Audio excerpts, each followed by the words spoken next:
In jubilation, thousands of peasants converge on the town of Silti in southern Ethiopia to celebrate the revolution, their liberation. Many of them have travelled more than 30 miles by foot or on horse. It's the first time in their lives that such a gathering has taken place. After 3,000 years of feudal oppression, this day is an assertion of their rights, a statement of their belief in the revolution. Elation at the present is married to anger at the past. The horsemen charge for joy and to symbolize the hunt for the landlords. Ethiopia now belongs to the peasants. The landlords have lost their land. But the revolution spills blood. Peasants and landlords have fought pitched battles, the spears of the revolution against the guns of reaction. On both sides, many have died. Yet, in the 6 months since land reform was declared, 2/3 of the population, more than 15 million people, have been enrolled in peasant associations which now control most of rural Ethiopia. No revolution in the history of the world has moved so fast. Spontaneously, the poorest peasants, who own nothing, chanting a song of the revolution, dig symbolically at the earth, which last year they worked for the landlord, which this year belongs to them.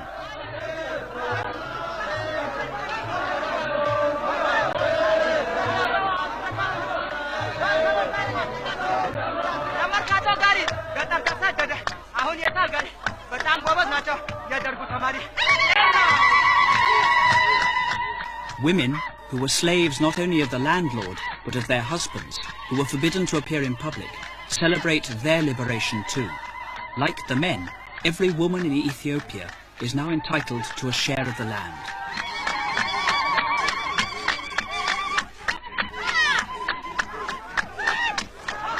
In the past, peasants grew maize for the landlord to sell.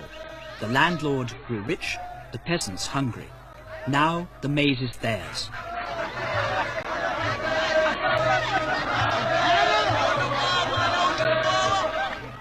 The tanners of hide, despised by all, emerge from their shame to display their craft in pride.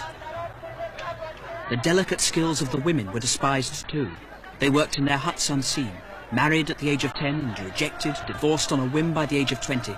They now assert their right to dignity and respect. The red star of revolution has reached the countryside. For some, it proclaims a socialist future. For most, simply, landlords beware. Banners name scores of villages, like Hagadole, Dili and Warobi, from which the peasants come, forgotten places that appear on no maps.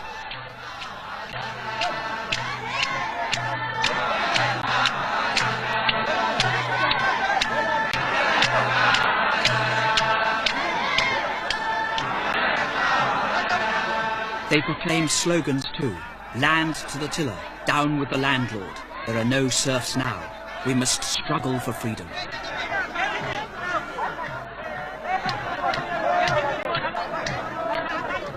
The guardians of this peasant revolution are students. 65,000 of them sent out from the capital and now scattered through the country to preach the message of the revolution. Shot at, sometimes killed by rebel landlords, they're followed without question by the peasants. They're now the most powerful, most radical political force in Ethiopia. After hours of celebration, there are speeches. The peasants' leader, elected by his people in secret ballot, reads a poem he's written for this day.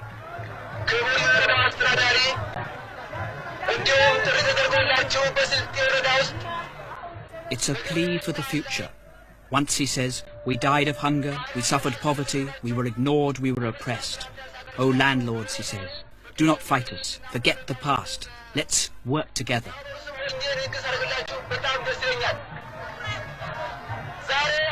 Then he warns, let those who will not join us be put to the sword. Those who wish Ethiopia ill, let them be destroyed. Ethiopia's rush towards socialism is haphazard. The peasants and the students make their own laws. Their revolution is so radical that sometimes they find themselves fighting the police and the bureaucracy who hold up their progress.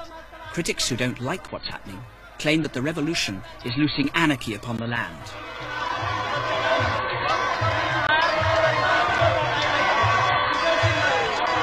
The ministers of land reform and agriculture are typical products of the revolution, emerging from nowhere to hold office for the first time. The leaders of the old regime were executed or imprisoned. The new men share the elation of the peasants. It was a thrill for them, and it was a thrill for me to watch them do this thing. It can't possibly go wrong with all this excitement and participation by the people. After all, the whole revolution is for the people and by the people. Are you worried at the speed at which the revolution is taking place in the country? The speed I don't know, but I have been operating in the field of agriculture for the last over 17 years anyway. You were a manager of a farm? I was a manager of a farm, and I had worked with the farmers. Someday, I knew it was going to come, because no population could have gone through what they have gone through in this country without having to resort to such a thing. It had to come. If people had to go to bed hungry, they must do something about it. If government was not prepared to give it to them, then I feel it's only human to reach and get it. A lot of people from outside, hearing about what's happening in the country, knowing that there are a lot of struggles and battles, say that there's no law and order to the revolution. What's your reaction to that? Law and order, if you take it, in the traditional terms, particularly in the Western sense, doing what the peasants want to be done might be, in contravention to law and order. But what we intend to introduce is a revolutionary, legality, not the Western concept of law and order. Sending cops all over the country to really, punish the peasants for doing what they are doing. What we intend to introduce is really revolutionary legality in this country. You speak as if there is still a bureaucracy and a police who are, in a sense, holding up the development of the revolution. Definitely. Of course, in a socialist context, the first thing to be tackled is to really, junk all the previous, penal provisions, which used to really punish people who stood strong in defense of their rights. We can't really go that way at this particular moment. Everything which goes against the interests of the peasantry, against the mass, has to be junked. What you're saying is that a Western concept of law and order is really quite irrelevant. Irrelevant in this context.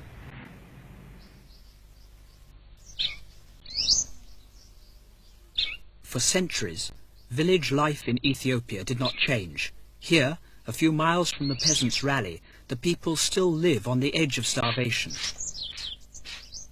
The village is governed by the struggle against hunger. The staple food is inset, from which the peasants make a kind of dough, which leaves them malnourished, and of which in any case there is never enough.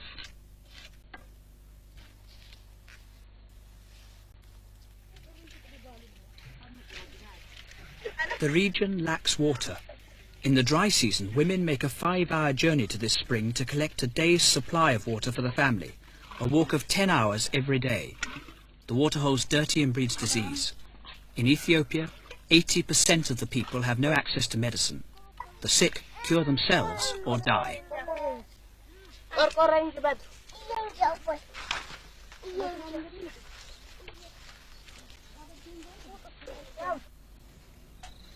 Hard work makes young people old by the age of 30. In a country where the average income is a little over £20 a year, most of the peasants earn nothing. They work to survive, and life is short.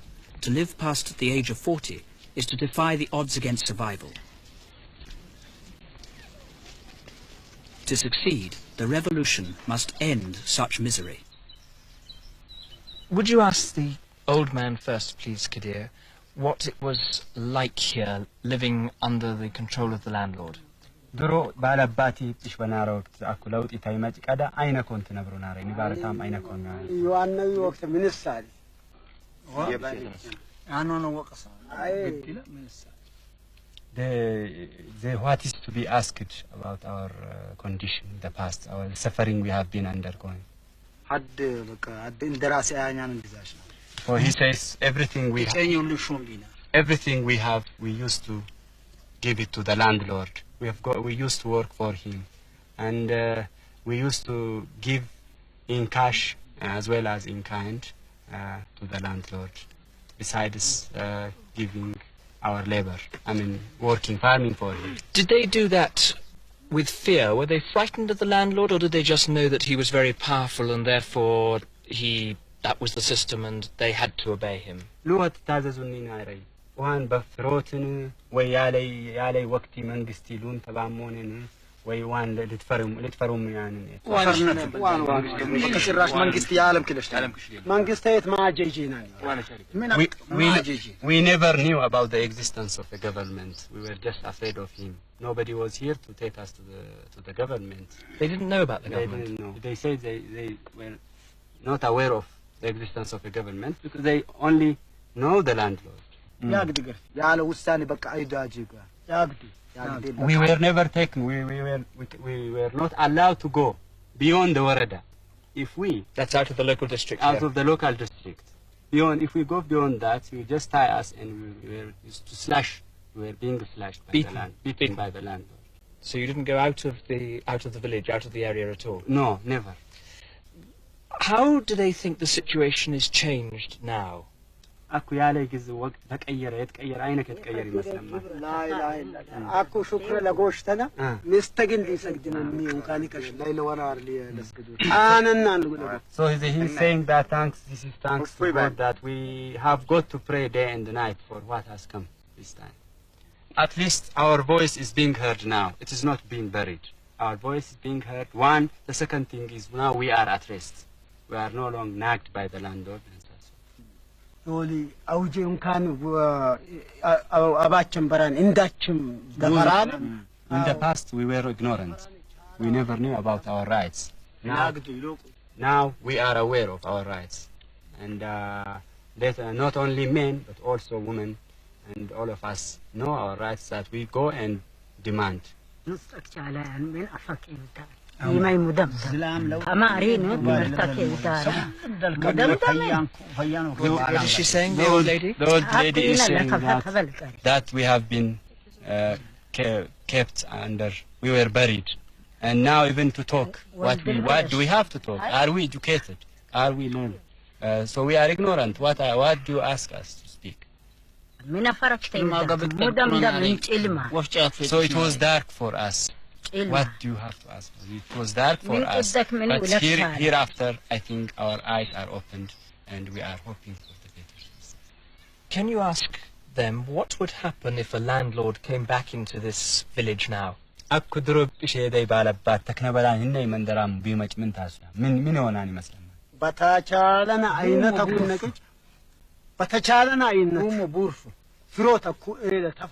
are using all our implements we have in our own hand, in our disposal. We use all this to kill him, to finish him, or to make him run away. We use stone, sticks, spear, and all these things to fight him. We will never accept him again in this place. That's what he said. Now, the peasants work together on land once owned by landlords. The peasants here, given the opportunity to farm separately, chose to own the land collectively, sharing the labor and the produce.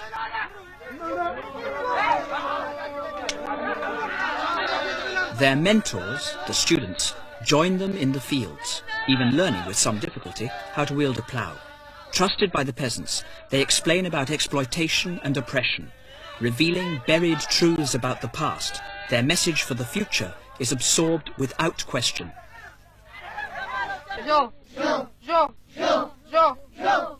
In Ethiopia, 1 in every 3 children dies before the age of 1. Of those that survive, 9 out of every 10 grow up unable to read or write. The students are now taking education into the countryside for the first time. They learn the alphabet today. Tomorrow, they will be taught about politics and about socialism.